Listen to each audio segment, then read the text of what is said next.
You got it. After a really cool weekend, we're now looking at articles about the housing market and its resiliency next. Yes, I know you're out there saying the media is saying everything's falling apart, but I'm going to show you real numbers, real nationwide numbers, and not someone's picking and choosing of a stat. Next on Real Estate Daily, welcome everyone. My name is Troy, and every day we go over the latest news in real estate, housing, and the mortgage market. Now, before we jump into it, do me a favor. If you're a buyer or a seller, you've got to check out the links below. I'm going to give you a free buyer's guide if you're out there looking around, or a seller's guide. Guys, this is invaluable information. This will give you, it will actually make it a little bit less stressful when going through the entire, mortgage and real estate sales, all the issues they're going through. You'll just go, now I understand them. All right, so now before we jump into actual articles, do me a favor, hit that subscribe button, boom, boom. Let's get right into it. I know I've talked crap about Orange County Register, but these are nationwide numbers, and I wanted you to see this. Actually, it's California numbers, which actually aren't nationwide numbers, but it's going to go down to the macro here in California. It says March miracle, California home prices rebound 7.6%. I've been saying that because there's just no inventory. Now, we're going to get to an article here in a minute, and it's going to go back to saying that things went bad in March, and now I'm looking at things went good. But more importantly, there's just no inventory. When there's no inventory, you have multiple offers, right? Because there's more buyers than sellers, and then we see home prices go up. We see a big spike up, 7.6%. In March and April kicks off usually the housing market. The season for people buying houses. This is what we're seeing. I'm just still not seeing the inventory out there. Every Monday I do inventory of what's happening. I saw a fairly large spike in LA County, but every other county, Riverside, San Bernardino, and Orange counties have just actually stayed the same or even floated down a little bit. There's just nothing out there to buy, and that's why we're seeing home prices really resilient. All right, let's jump into the next article. It's from DS News. Now, this is something I've really had a problem with national media with. They'll just take a source, an unreliable source that doesn't do much business, and then they'll just take a macro look at one thing. So as homebuyer experience less competition as home prices slide. Well, now I just saw Orange County Register saying that California prices went up 7.6%, which was dramatic, to now this from the Housing Wire. And then you read the very first sentence. According to RE/MAX National Housing Report for March of 2023, RE/MAX continues to lose shares. RE/MAX, and the majority of people out there RE/MAX or Century 21, they are just getting pummeled. You're having a very much older real estate sales base. I know I'm old too. I get it, but that's what's happening. Any like the new generation of real estate agents, they're with EXP. They're with the more technology-based companies versus the old companies like this, which continue to lose market share and continue to lose how many agents. But this is what they said. It says home sales jumped an estimated 37.7% over February. We went up 38% month over month. That's crazy. The start of the peak spring and the summer seasons in a report of 52 metro areas, while the inventory was down 3% from February. So we actually went up in sales and down in inventory. Now, how can you tell me that we're looking at a slide in home prices? It makes more sense at our last article where we went up 7% versus I have less inventory and I have more sales. Doesn't make any sense. It says, while inventory was down 2.8% in February total, March inventory was 56.4% higher year over year. Guys, of course, last year we weren't in a recession. Last year we didn't have the Fed hike rates at this point. It just doesn't, we know that there were sellers out there and buyers. We know the inventory is down 56%. You're making my case, right? It's stupid. Due to in part of a combination of pending sales and closing being down, leaving homes on the market longer than they were a year ago. Yeah, the homes that are on the market are the ones that are all beat up. People don't want it beat up. Year ago, what was happening? The home flippers were in the market buying these crap properties. Today, they're a lot more cautious. They don't have a good grip on what's happening in the next 90 to 180 days, 3 to 6 months, because that's the time when you begin the purchase process to buying it, then rehabbing it, which now we all know labor and material costs are way up when you're actually rehabbing a house, and then turning around and selling it.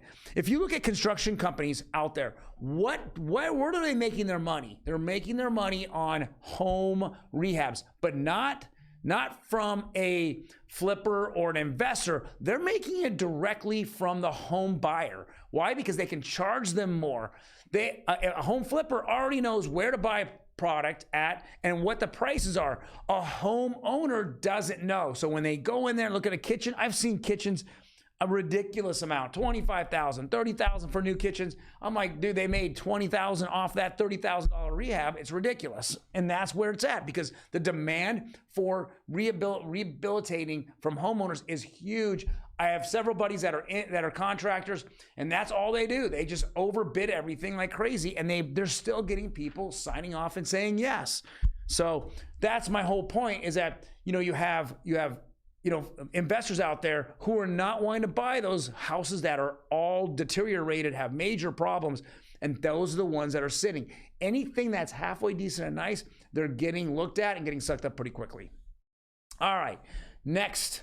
And this is the future. I said it before, as much as I've been a detractor of how the Dream for All program here in California was done. It actually, for Calhafa, I'm gonna go have a hand clap, because I think Calhafa did a fantastic job, or is doing a fantastic job in facilitating those sales. Now, they've got a wave of people jumping in. They're having to close all these within 45 days, and it just was that surge. But what the state did was they fractionalized real estate, meaning that they became partners in ownership of the property. So if I bought $1 million property, the state owns 20% of it. So if I turned around and sold it the next day, then the state would then get $200,000. But if I waited a year and it went to 1.1 million, then the state would get $220,000. They made $20,000.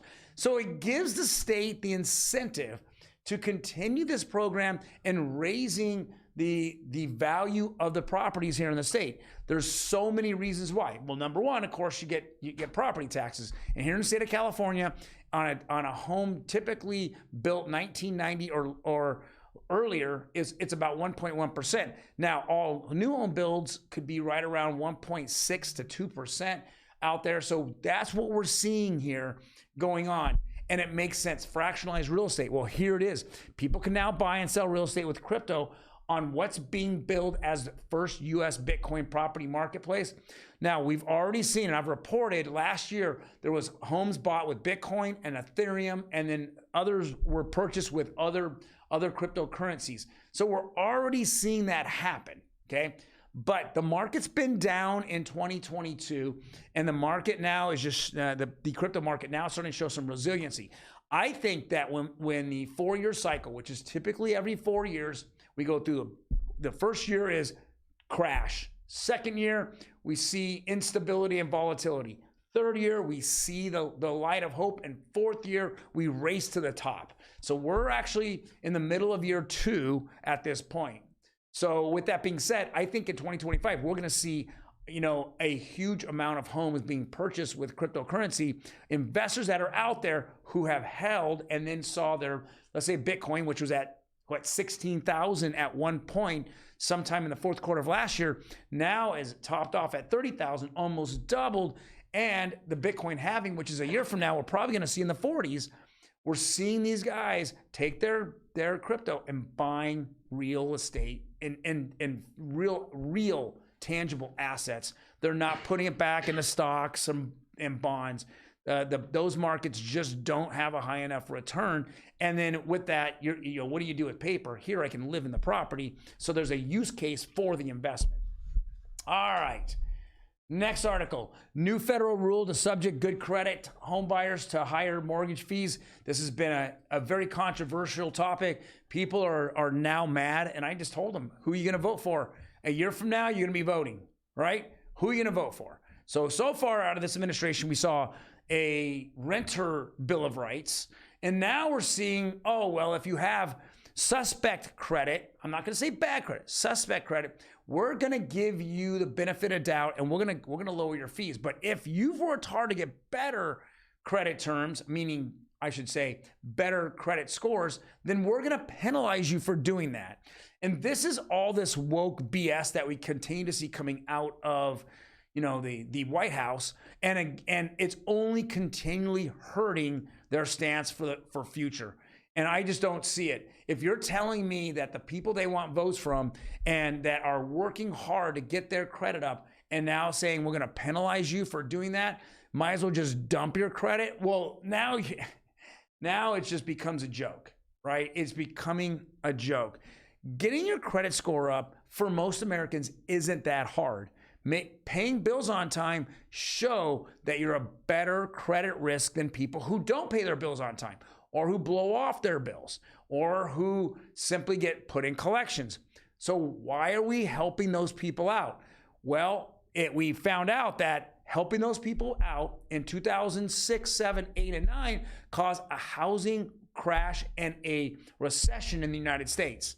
So is it that the people that were in power way back in the late 2000s, late 2010s, are now back, and Elizabeth Warren is one of them, and they still can't get this right? It's almost like they caused the problem. They tell you they have a solution, just like Janet Yellen does every single day about the housing, the banking crisis, and the Fed is telling you why you should feel good about us destroying jobs because we created the problem and we want to destroy the jobs to help the problem.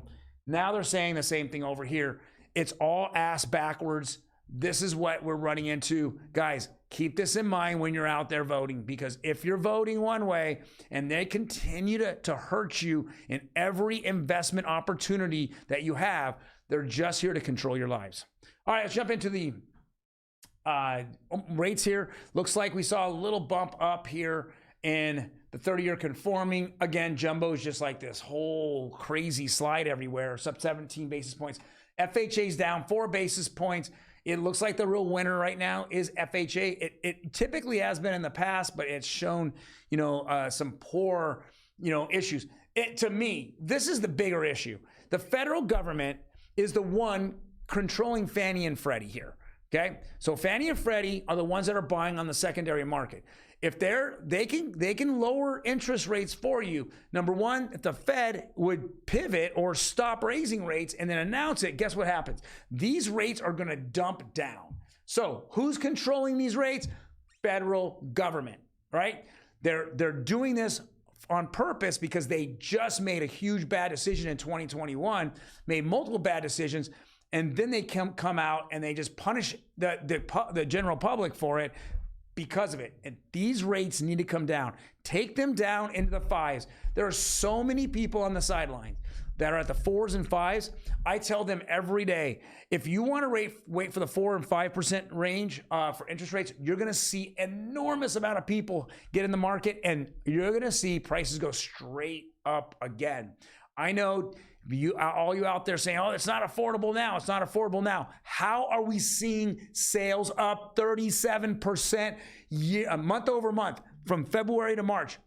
Tell me if it's unaffordable. That's bullshit. That's a bullshit narrative. If you're seeing 37% jump, even in the most negative articles are saying that. Guys, thank you very much for joining me today. I really appreciate it. I hope you all had a really good weekend. I know I did and then didn't. But overall, you guys take care, and I will talk to you tomorrow.